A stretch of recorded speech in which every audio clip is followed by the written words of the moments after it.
Hello everybody, today we'll be talking about the 2016 US presidential election and whether it was a swing election or not. To answer that, let's take a closer look at the voting blocks and the changes that took place during that election. First of all, it's important to understand what a swing election is. A swing election is when the voting patterns and demographics of the country shift in a significant way, leading to a change in the outcome of the election. Now let's talk about the 2016 election and whether it fits the criteria of a swing election.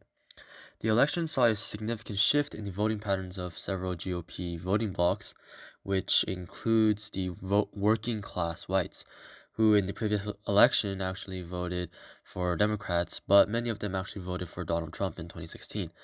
This shift was seen as a reaction to the changing economic and cultural landscape of the country, with many voters feeling left behind by the traditional political establishment.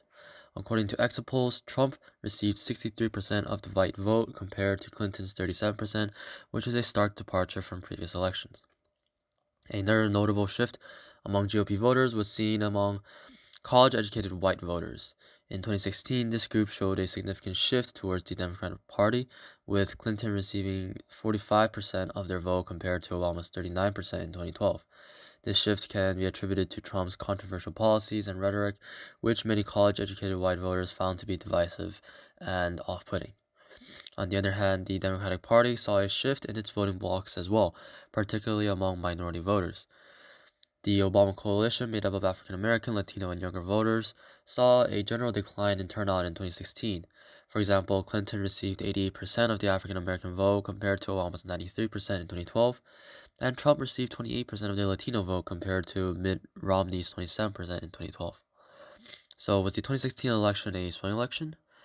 In my opinion, I believe it was. The shifts in voting patterns and demographics showed a significant change in the political landscape of the country, leading to a new outcome in the election. However, it's important to note that these shifts may not be permanent. Political trends and voting patterns can change quickly, and it remains to be seen whether these shifts will have a long-term impact or if they were just short-term variables. For example, the 2020 presidential election saw a resurgence of the Democratic Party's traditional voting blocs, with Biden receiving record levels of support from minority voters. In conclusion, the 2016 presidential election was a swing election marked by significant shifts in the voting patterns of several GOP and Democratic Party voting blocs, including working class whites, college educated white voters, and minority voters.